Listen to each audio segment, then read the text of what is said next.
Patriotism, devoted love, support, and defense of one's country. National loyalty. But what happens when patriotism goes unchecked? Is too much patriotism bad? Is patriotism our constitutional obligation? Many Americans fight for a privilege to debate these tricky questions. But others lay down their lives and forfeit their golden ticket into the greatest country in the world in order to protect another's. Ladies and gentlemen, we have a treat tonight. You are in for a surprise. We have the one and only, the legendary. It is my honor to call down the American sniper, Chris Kyle. Hey man, it's great to meet you. It's an honor. Chris, your story is amazing. Tell us why you wanted to be a SEAL. I mean, there's all these things about you. I heard you were a bull rider, is that true? Yes, that actually is true, Conan. I grew up in Texas and professional bull riding was a dream of mine. However, I broke my arm and after that I decided to go into the military. Wow, that's fascinating. Tell us about your legendary career. I heard you have over 160 confirmed kills. Is that true? That's unheard of. Yes, it's also true. I was just doing my job, protecting my guys. On average, every sniper kill is about 3 of our guys saved. So there's a lot of responsibility in being a sniper. That's amazing. I still can't believe you're here with us today. I guess so, yeah. You know, I love this country and I will never stop protecting it. That's insane, man. That's great. I heard you were nicknamed by the Iraqi insurgents the Devil of Ramadi. They had a $20,000 bounty on your head. That's... yeah, it's soon turned into 80,000. I was afraid of coming home because I thought my wife would want me in. Your wife would turn you in? Turn me in, yeah. Wait, are you serious? No.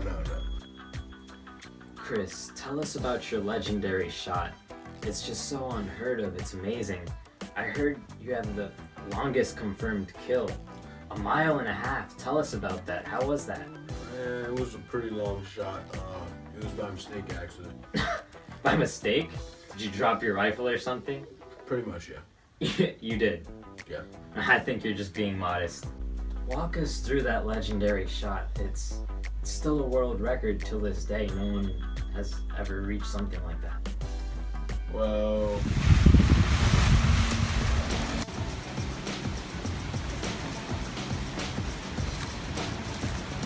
I repeat, all eyes clear. All eyes clear.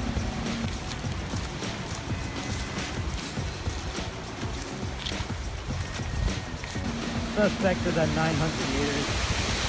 Got wind from the north and the east. Altitude set at 2. 2 clicks up, 1 click right.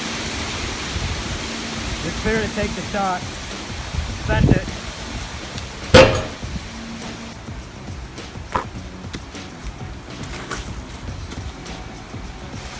Down. Don't confirm. So, what do you do now that you're here in America? Well, I help war veterans with PTSD by taking them out to the local range here in Texas. Well, we're not in Texas now, but you know. Yeah. It's like, it's therapeutic. Yeah, It's fun. Yeah, it's great for them. It really helps them revert back to civilian life, and Definitely. it feels good to me too because I know I'm giving back to those who give me so much. This country is proud to have you. I mean, I'm so happy to be right here next to you. You're a true legend. Thanks for being here. It's great to be here. Mr. Kyle, it's a pleasure. I just want to let you know that I'm your psychiatrist and that I'm here to help you. If you have anything on your mind, please tell me and we'll get to the solution. So your wife called me. She's telling me that you're having trouble. Do you have anything you want to tell me about? Do you think you might have seen things or done things that you regret? At war? Yeah. No, I was just protecting my boys, sir. Do you still feel like you need to go back to war? Yes, sir. I wish I could still help. You can help veterans. Does that sound good? That sounds pretty good. February 2nd, 2013. It was a warm sunny day and Chris Kyle, his friend, Chad Littlefield, and Eddie Ray Routh, a veteran with PTSD, had made their way to the Rough Creek Ranch Lodge Resort shooting range in Erath County, Texas, in a black Ford F-350. A surprising silence was among the men. Nothing was heard or said, only the rumbling of the car and the chirping of birds penetrating the peaceful and fresh air. It was a regular day, ordinary as any other, but they were wrong. As they progressed through their journey, the nature seemed to dim and the rumbling of the car began to fade. Ralph became unsettled, flustered, one might say. He shifted uncomfortably, yet unnoticed by the two men in the front seats.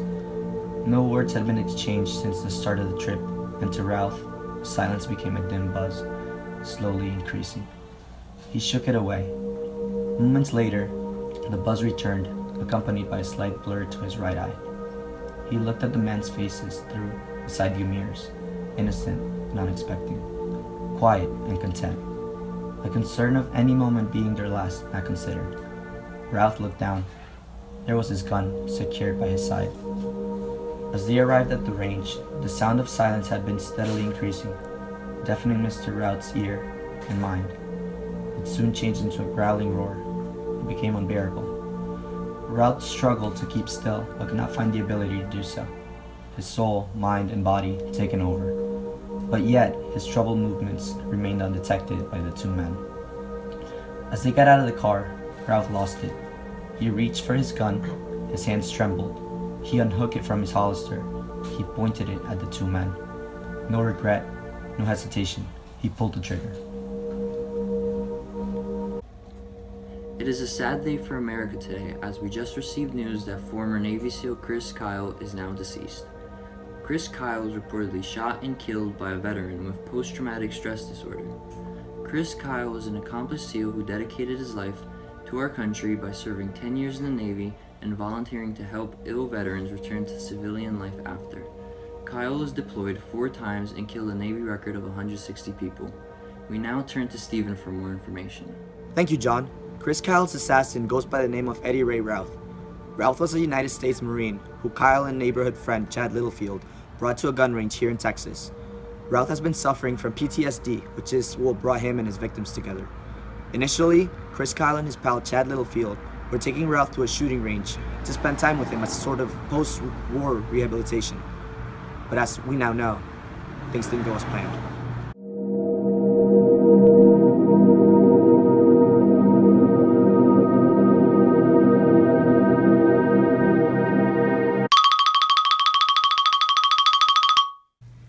Ladies and gentlemen, it is my honor to introduce you. Wait, can to we the start over? Yeah.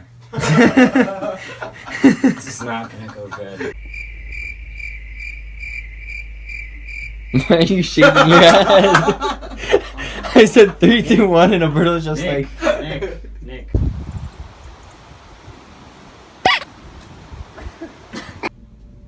I know guys who can help. God damn it. It's just, I don't know. I don't know what that is. The line is just so strange.